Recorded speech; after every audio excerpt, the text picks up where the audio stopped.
나눠주시면 같이 기도하는데 아주 또 힘이 될 것 같습니다. 우리 함께 말씀 보시겠습니다. 제가 14절 15절 말씀을 봉독하겠습니다. 무릇 하나님의 영으로 인도함을 받는 사람은 곧 하나님의 아들이라. 너희는 다시 무서워하는 종의 영을 받지 아니하고 양자의 영을 받았으므로 우리가 아빠 아버지라고 부르짖느니라. 아멘. 공교롭게도 참 이럴 때가 많아요. 우리 하이델베르크 요리문답을 고백할 때 전능하사 천지를 창조하신 하나님 아버지를 내가 믿사오며 하나님 아버지를 믿는다고 했잖아요. 그 아버지를 고백하는 자녀됨이 무엇인가를 오늘 여러분들과 살펴보려고 합니다. 우리는 지금 쭉 성도의 삶이 어떻게 발전되어 가고 이루어지는가에 대해서 살피고 있어요. 신학적으로 말하면 구원의 서정, 구원의 순서에 대해서 살피고 있습니다. 지난주에는 칭의, 믿음으로 말미암는 칭의가 어떠한 것인지 우리가 살펴보았는데요. 오늘은 그 칭의 다음 양자됨, 다르게 표현하면 하나님의 자녀됨이 어떤 것이고 우리에게 어떻게 적용될 수 있는가에 대해서 함께 살펴보도록 하겠습니다. 이 양자됨이라는 표현은요, 사실 구약 성경에는 뚜렷하게 나타나고 있진 않아요. 이스라엘 백성들의 가정에는 법적으로 양자됨이라고 하는 말이 잘 사용되지 않았습니다. 그래서 구약 성경에 보면 양자됨이라는 표현은 없어요. 그러나 하나님은 이스라엘 백성들을 내 백성, 내 자녀라고 이렇게 부르시기는 했죠. 호세아 11장 1절에 보면 하나님의 자녀다라고 하는 이런 표현이 나오거든요. 그러나 이것은 하나님 편에서 볼 때 하나님이 지으신 백성이라는 차원에서 내 백성, 내 자녀라고 하는 표현을 사용하는 것이지 이 신약적인 의미, 이 양자됨의 의미로서 구약에 이렇게 표현되는 것은 아닌 것입니다. 신약 성경에서 이 양자됨이라는 표현이 사용되는데요. 이것은 그때 당시 그리스 로마 사회에서 통용되던 상식과 법 테두리 안에서 바울이 이 말을 사용하고 있는 것을 기억할 필요가 있어요. 지난번에 우리 갈라디아서 강해 주일 오전에 살필 때 이 양자됨에 대해서 우리가 말씀을 살폈거든요. 그죠? 그러면서 제가 그때 그 벤허의 이야기를 해드렸지 않습니까? 주인공이 그 노예선에 노젓는 노예로 있다가 로마의 장교를 물에서 건져내줌을 통해서 양자로 입적되죠. 양자로 입적되면서 이름도 부여받게 되고 그 귀족이 가지고 있던 재산도 그리고 모든 권리를 이어받게 되는 양자로 세워지게 되는 겁니다. 그때 당시에 양자의 개념이 그런 의미가 있는 거예요. 그러니까 아주 특출한 그 사람이 있습니다. 아주 특출한 공부도 잘하고 뭐 운동도 잘하고 아니면 뭔가 뛰어난 뭔가가 있으면 이 사람을 양자로 삼는 거죠. 이 사람을 양자로 삼을 때는 어떻게 되냐? 내가 이 사람의 부모다라고 하는 것으로 부모가 영광스러워지는 것입니다. 그래서 이때 당시 이 1세기 당시 그리스 로마 사회는 이런 양자로 삼는 것을 영광스럽게 생각했습니다. 그런 차원에서 사도 바울은요. 하나님이 우리를 양자 삼으셨다. 다르게 표현하면 하나님이 우리를 기뻐하신다. 하나님이 우리를 통해 영광 받으신다. 라고 하는 개념으로 이 양자됨을 사용하고 있는 것을 볼 수 있습니다. 그래서 흥미로운 것은 이 양자됨이라고 하는 이 표현을 로마 사람들이 있는 교회에서 바울은 이 표현을 사용하고 있는 것을 볼 수 있어요. 예를 들자면 갈라디아서, 에베소서, 로마서 여기에 이제 양자됨이라는 표현이 사용되고 있는데 이게 바로 그리스 로마 사회의 문화 속에 있던 교회들이었다라는 것입니다. 그렇다면 양자됨에 포함된 약속은 무엇이냐? 기본적으로 두 가지인데요. 어디에 속하느냐의 문제인 거예요. 그러니까 우리 아들 유은이, 유건이, 유한은 어느 집에 속했죠? 저희 집에 속했습니다. 그렇죠? 우리 에스더 같은 경우는 우리 박 집사님에게 속해 있는 거죠. 제가 우리 에스더야 우리 집에서 살자 이렇게 할 수가 없는 겁니다. 양자됨이라는 것은 우리가 어디에 속해 있는가의 문제입니다. 우리는 원래 마귀에게 속해 있어요. 성경의 표현에 따르면. 우리는 원래 세상에 속해 있었습니다. 그런데 하나님이 우리를 양자 삼으심으로써 하나님에게 속한 자가 되었다. 우리는 하나님 나라에 속한 자가 되었다라고 하는 그런 의미가 있어요. 그리고 두 번째로 하나님의 자녀가 되는 권세를 주셨다. 이 권세는 하나님께서 누리시는 것을 우리도 누리게 된다 그랬습니다. 그래서 여러분 우리 갈라디아서에서 배웠어요. 우리 성경 퀴즈 대회에서도 나왔습니다. 우리가 얻을 수 있는 자녀됨의 최고의 영광이 무엇입니까? 기억하세요? 박 집사님 기억하십니까? 우리는 만유의 호사다 그랬습니다. 우리는 만유를 물려받는 만유를 유업으로 받은 하나님의 자녀들이다 그랬어요. 이게 너무 커가지고 우리가 감이 안 온다. 제가 그렇게 설명드린 적이 있었는데 그렇습니다. 우리는 하나님의 자녀가 됨으로써 이 세상 만물을 우리는 유업으로 받는, 너무 커가지고 이게 여러분 그렇잖아요. 한 10억 준다 그러면 막 좋아서 어쩔 줄을 모르는데 100경을 드리겠습니다. 그러면 뭐 사기 아니야? 이렇게 되는 것처럼 감이 안 오는 거죠. 감이. R.S. 캔들리시라고 하는 작가가 있는데요. 이분은 하나님의 아버지 되심이라는 책에서 우리가 누리는 자녀됨과 그리스도께서 하나님의 아들 되신다는 것에 무슨 차이가 있는가에 대해서 글을 썼습니다. 이분은 어떻게 표현하고 있냐면 예수님이 누리시는 하나님의 아들 되심과 우리가 누리게 되는 하나님의 자녀됨의 차이는 단 하나다. 그리스도께서 그 권세를 먼저 누리시는 것이고 우리는 나중에 누리는 것밖에 차이가 없다라는 말을 했어요. 아주 탁월한 설명이라고 생각합니다. 물론 우리가 예수님처럼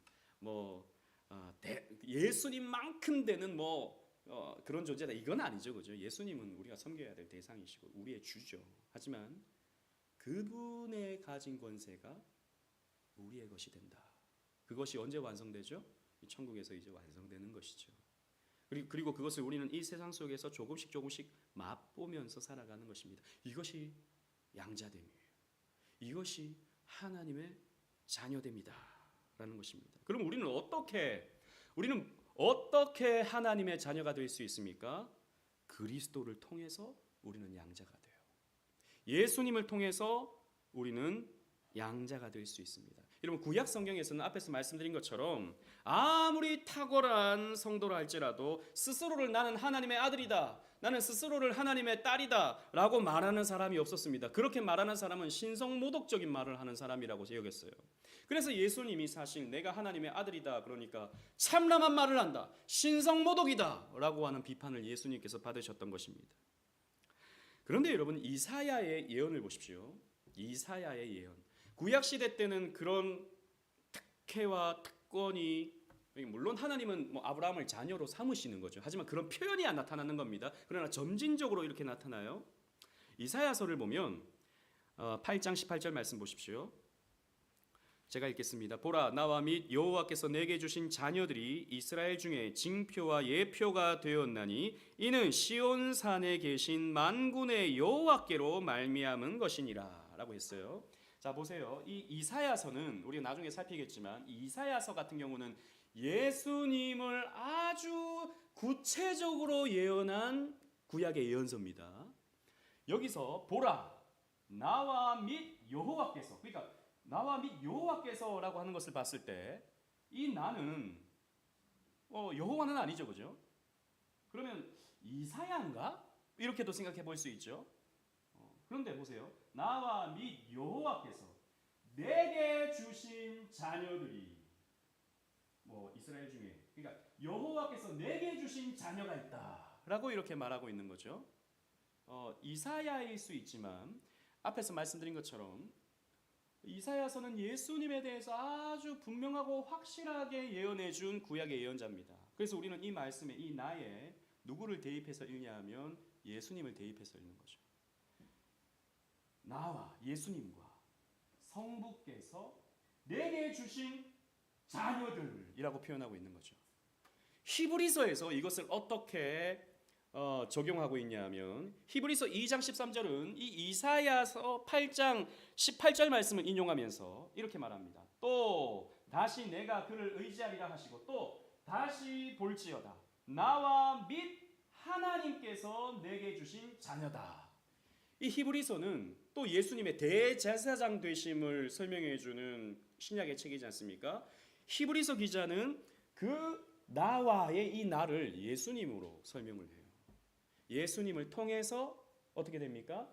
우리가 자녀로 부름받는다. 하나님의 자녀로 부름받는다. 라고 이렇게 설명하고 있다라는 것이죠.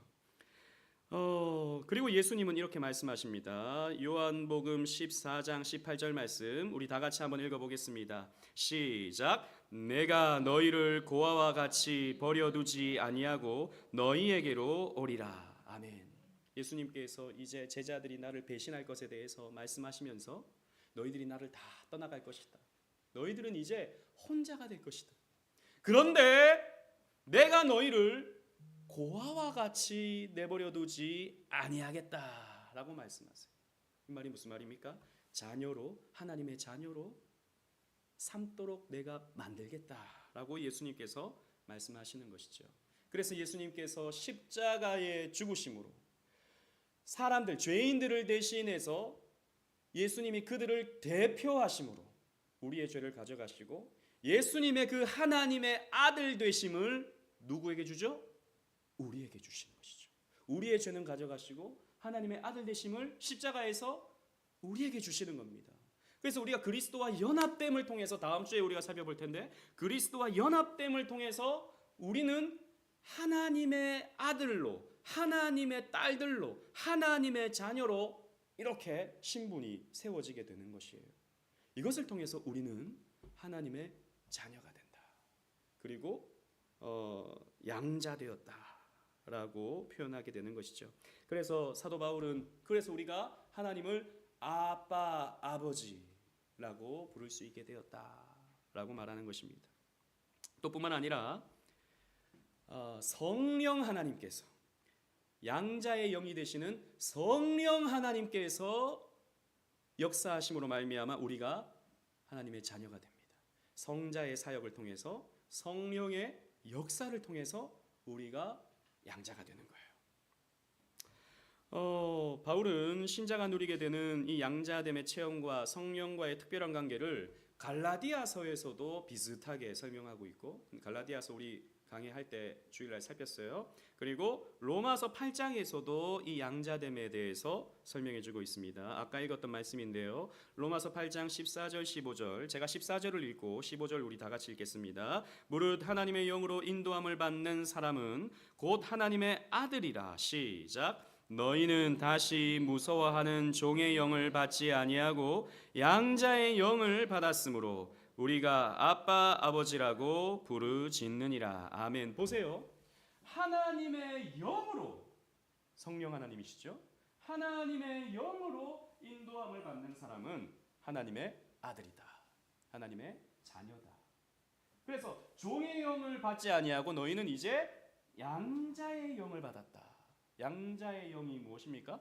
양자로 이끄시는 성령 하나님을 말하는 것입니다. 그래서 우리가 성령님을 통해서 아빠, 아버지라고 부를 수 있게 되는 것이죠. 그러니까 다시 무서워하는 종의 영이 있다라는 것입니다. 그리스도 밖에 있는 자들은 다 두려움 속에 있는 종의 영들이에요. 아까 우리 하이델베르크 요리 문답에서도 살펴봤지만 여러분 우리는요 하나님을 아버지라고 부른다는 것은 어떤 의미냐면 우리는 미래를 막연히 두려워하지 않는다라고 하는 표징을 가집니다. 여러분 미래가 두렵습니까? 두렵잖아요. 미래가 두려우니까 우리 자꾸 공부하고 미래가 두려우니까 자꾸 돈 벌어야 되고 왜? 나중에 먹고 살아야 되니까 두렵잖아요. 이제 AI가 나와가지고 뭐 직업 다 뺏어가고 제가 보니까 이제 요즘 저희 세대만 하더라도 글씨를 이쁘게 잘 못 쓰잖아요. 왜요? 컴퓨터로 다 글씨 쓰니까. 이제 앞으로 사람 그림도 잘 못 그릴 것 같아요. 지난주 보셨잖아요. 그림을 얼마나 잘 그려주는지. 우리 이동수 사모님 큰일 났어요. 그림 미술을 전공하셨거든요. 그림을 AI가 기똥차게 그려줍니다. 단 1초 만에. 그러니까 이제 그림도 사람들이 잘 못 그릴 것 같아요. 제 생각에. 모르긴 모르지만 그렇게 생각하면 이제 우리 뭐 먹고 사나. 제가 또 뉴스를 보니까 국민은행에서 200명을 해고했대요. 그 고객 상담 그 하는 사람들. 왜 AI가 이제는 웬만한 건 ARS로 다 되고 이러니까 사람이 응대하는 게 이제 점점 필요가 없어지는 겁니다. 200명을 해고했다는 거예요. 어떡하죠 이제? 어떡합니까? 우리는 그런 두려움이 있죠. 그런 염려가 있죠. 그러나 여러분 이런 고민은 한 200년 전 산업혁명이 일어났을 때도 똑같이 사람들이 고민했어요. 기계가 사람들이 하는 일을 다 하고 있어. 사람은 어떡하나. 그랬는데 일이라고 하는 것이 새로운 일들이 계속 만들어지는 것이죠.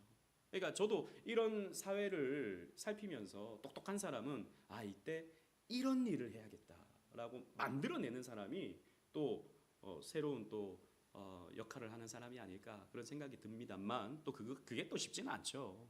하지만 또 어쨌든 하나님께서 우리를 먹이시고 입히신다라고 하는 그런 의미가 되는 것입니다. 우리는 두려워하는 영이 아니라 마귀의 영이 아니라 세상의 영이 아니라 두려움의 영이 아니라 형벌의 영이 아니라 율법주의의 영이 아니라 우리는 양자의 영을 받았다.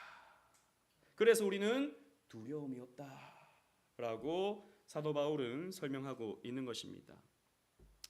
이 양자의 영이 내주하신다라고 하는 것은 네 가지의 증거를 나타내요. 첫 번째는 뭐냐? 성령의 인도하심을 받는다라는 것입니다. 이 14절 말씀 보십시오. 하나님의 영으로 인도함을 받는 사람들, 이런 사람들이 하나님의 아들이다라는 것입니다. 여러분 누구의 인도를 받는가가 중요합니다. 누구의 인도를 받는가? 우리 유은이 유건이는 저의 인도를 받죠. 공부해. 빨리 공부해. 빨리 자. 빨리 자. 저의 지도를 받습니다. 그죠? 하나님의 자녀들은 누구의 지도를 받아야 되는가? 누구의 인도하심을 받아야 되는가? 당연히 하나님입니다. 근데 성령님께서 이런 예배를 통해서 여러분들에게 깨우쳐 주시는 것이죠. 내가 이렇게 살아야 되는 거구나. 하나님 자녀는 그냥 대충 사는 게 아니라 막 사는 게 아니라 내 살고 싶은 대로 사는 게 아니라 하나님께 순종하며 살아야 되는 거구나 라고 하는 마음을 성령께서 주신다고요. 물론 그렇게 다 살지는 못하죠. 우리의 죄성이 여전히 남아있어서. 그러나 적어도 여러분 하나님의 자녀는 원래 내가 이렇게 살아야 되는데 라는 생각을 하게 되어 있어요. 그죠? 여러분 그런 거 있죠? 여러분들이 온전히 순종하지 못해도 이렇게 살기보다는 내가 하나님께 순종하며 살아야 되는데 라고 하는 마음을 여러분들이 가진다고요. 그 사람은 누굽니까? 하나님의 자녀다. 둘째로 하나님을 아빠, 아버지라고 부르는 사람들입니다. 바울은 하나님을 향해 아빠, 아버지라고 외치는 사람이 하나님의 자녀다 그랬습니다. 여기 보시면 우리가 아빠, 아버지라 부르짖느니라 라고 되어 있죠. 부르짖느니라. 이 부르짖느니라에 해당하는 헬라어가 크라쪼라는 말입니다. 이 말은 무슨 말이냐면 울부짖다라는 뜻을 가지고 있어요. 예수님께서 십자가에 달리셨을 때 나의 아버지 나의 하나님 어찌하여 나를 버리셨나이까 라고 부르짖었다고 되어 있거든요. 거기가 크라쪼라고 되어 있습니다. 그리고 또 계시록 12장 2절에 보면 해산하는 여인의 울부짖음이라는 표현이 나오는데, 그러니까 여자가 애 낳을 때 으아 소리 지르잖아요. 그때 그 부르짖음이 크라쪼라고 되어 있습니다. 우리는 하나님을 아빠 아버지라고 우리가 부르짖는다라는 겁니다. 이 말이 무슨 말입니까? 여러분들이 힘들고 어려운 일이 생길 때 여러분들은 뭐 어떻게든 되겠지 이렇게 살지 아니하고, 아니면 재수가 온부터네 이렇게 말하지 아니하고 하나님 앞에 부르짖는 삶으로 나가게 된다라는 겁니다. 하나님 도와주세요. 하나님 살려주세요. 하나님 힘주세요. 아버지 아버지 부르짖는, 물론 뭐 소리를 고래고래 지른다라고 하는 그런 것보다도 간절하게 부르짖는, 아기가 걷다가 뛰다가 넘어지잖아요. 그러면 어떻게 합니까? 엄마! 이게 크라조입니다. 아빠! 이게 크라조인 것이죠. 우리가 그렇게 어려움이 닥쳤을 때 우리 하나님을 찾고 기도하고 부르짖는다는 것입니다. 그리고 셋째로 성령의 증거를 받습니다. 16절 말씀 보시면 성령이 친히 우리의 영과 더불어 우리가 하나님의 자녀인 것을 증언하시나니 그랬습니다. 성령께서 우리가 하나님의 자녀된 것을 증거하세요. 증명하세요. 이 말이 좀 무슨 말인가? 좀 쉽지 않습니다. 이해하기가 쉽지 않아요. 이 말은 무슨 말이냐면 여러분들의 삶 속에서 나는 죄에 기울어져 있는 사람인데 나는 정말 순종하기가 어려운 사람인데 내가 어떻게 그래도 이렇게 내가 순종했지? 내가 어떻게 이렇게 교회 중심으로 살지? 나는 내 성향이 굉장히 좀 이기적이고 또 욕심도 많고 그런데 내가 어떻게 교회만 오면 사람들한테 빵긋빵긋 웃고 잘 지냈어요 이러고 막 해주고 싶고 내가 왜 이러지? 내가 돈 때문에 늘 돈 하는 사람인데 하나님 앞에 드리는 건 너무 즐거운 거예요. 내가 왜 이러지? 이게 뭐냐? 성령께서 우리가 하나님의 자녀라는 것을 증명한다라는 거예요. 그런 증명이 여러분들에게 있습니까? 난 욕심이 많은데 막 잘해주고 싶어. 막 이 사람은 교회 오면 막 잘해주고 싶어. 이게 성령께서 우리가 하나님의 자녀라는 증거를 하는 그런 것이다라는 거예요. 그리고 마지막으로 양자의 영이 우리 안에 내주한다는 말은 신자가 이 땅에서 탄식한다는 말입니다. 저와 여러분들에게 무엇이 있냐? 하나님의 자녀는 탄식이 있다라는 거예요. 아니 앞에 거는 다 좋은 거였는데 탄식한다는 건 별로 안 좋은 것 같잖아요. 로마서 8장 23절이 그것을 우리에게 분명히 말해주고 있습니다. 우리 다 같이 읽겠습니다. 시작. 그뿐 아니라 또한 우리 곧 성령의 처음 익은 열매를 받은 우리까지 속으로 탄식하여 양자 될 것 곧 우리 몸의 속량을 기다리느니라. 아멘. 우리가 탄식한대요. 이 로마서에 보면 이 자연 만물들이 다 탄식하고 있다 그러거든요. 왜? 이 죄로 물든 인간이 이 자연 만물을 악하게 사용하는 거예요. 하나님 뜻대로 사용하지 않고. 그러니까 나무가 막 탄식한대요. 저 돼지, 소, 말들이 탄식하고 있대. 아이고, 우리 지난번 전재기 교수님 저희 교회 오셨을 때 이거 하셨잖아요. 그런 것처럼 탄식하고 있다는 거죠. 마찬가지로 우리도 양자됨을 그리고 우리 몸의 속량을 기다리면서 탄식한다라는 겁니다. 이 왜 탄식하냐? 사실 엄밀히 말하면 좋은 겁니다. 우리가 신앙생활하면서 하나님의 자녀 되는 것이 너무 감사하고 기뻐요. 그런데 감사하고 기쁜데 이 세상 속에서 사는 것은 이 죄 많은 세상 속에서 사는 것은 너무 힘든 거예요. 그렇잖아요. 하나님의 자녀로 이 세상 속에서 사는 것이 기쁘고 감사한데 한편으로는 너무 힘들어요. 사명 감당하는 게 힘들고 순종하는 것이 힘들고 죄와 늘 싸워야 되는 것이 힘든 거예요. 그래서 하나님의 자녀는 무엇이 있냐? 탄식이 있다라는 것입니다. 여러분 신앙생활 하는 게 쉽습니까? 하나님 중심, 성경 중심, 교회 중심으로 사는 게 여러분 그냥 자동으로 됩니까? 되지 않아요. 왜? 우리는 구원의 맛은 봤어요. 은혜의 맛은 봐요. 하나님의 자녀됨의 기쁨의 맛을 봐요. 그러나 이게 아직 완성되지 않았어요. 그러니까 우리가 탄식이 나오는 거예요. 언제 주님 오시렵니까? 언제 하나님 나는 더 성숙할 수 있는 겁니까? 이런 탄식이 하나님의 자녀에게 있는 것입니다. 자, 그리고 마지막으로 하나님의 자녀됨의 특권과 책임이 있습니다. 우리는 자각이 필요합니다. 내가 하나님의 자녀다라고 하는 것에 자각이 필요한데요. 첫 번째는 새로운 신분에 대한 자각입니다. 앞에서 말씀드린 것처럼 우리의 소속이 바뀌었어요. 우리의 집이 바뀌었습니다.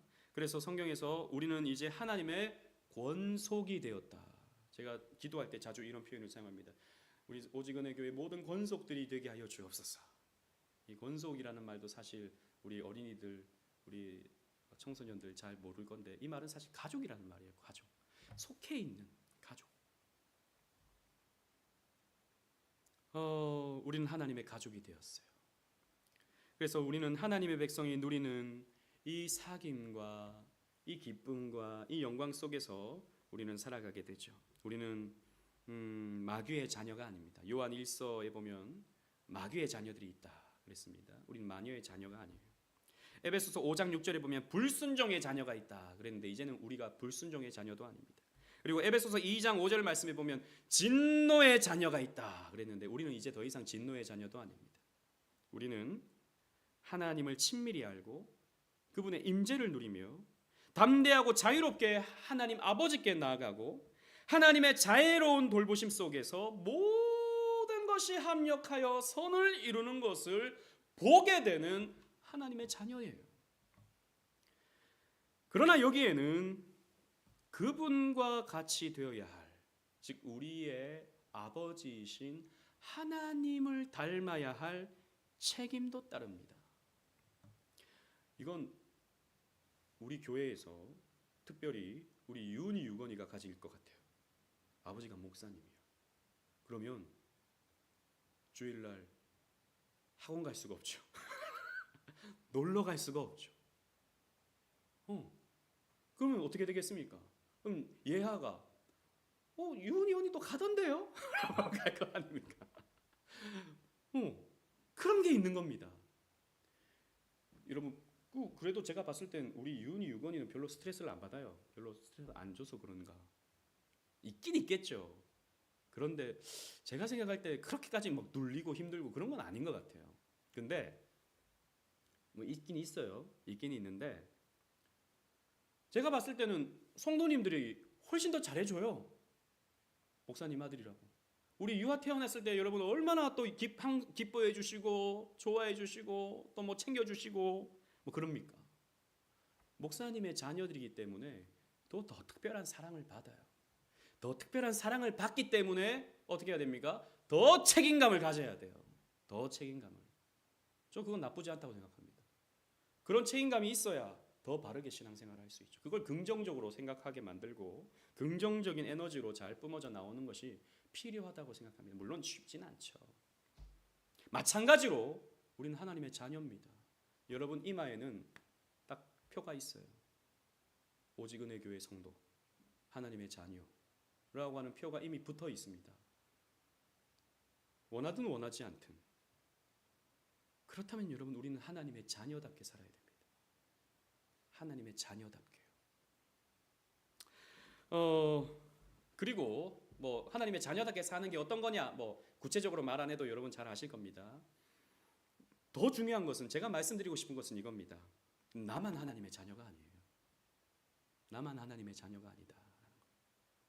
우리 오직 은혜 교회 모든 성도 한 사람 한 사람이 다 하나님의 자녀다라는 겁니다. 그렇다면 여러분 우리에게는 어떻게 적용할 수 있습니까? 우리는 그들을 형제로 볼 줄 알아야 된다라는 거예요. 우리는 한 아버지를 모시고 살아가는 한 형제 자매들이에요. 그래서 여기에 좋은 일이 있으면 함께 기뻐하고 여기에 안 좋은 일이 있으면 함께 슬퍼하는 가족 공동체가 될 필요가 있는 것입니다.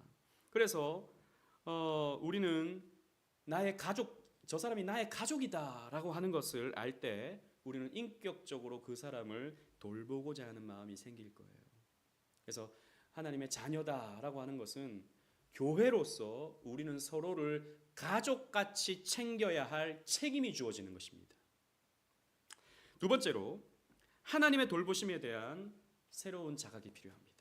누가복음 12장 30절 우리 다 같이 한번 읽어보겠습니다. 시작. 이 모든 것은 세상 백성들이 구하는 것이라. 너희 아버지께서는 이런 것이 너희에게 있어야 할 것을 아시느니라. 아멘. 무엇을 먹을까 무엇을 입을까 염려하지 마라 라고 하는 그 말씀이에요.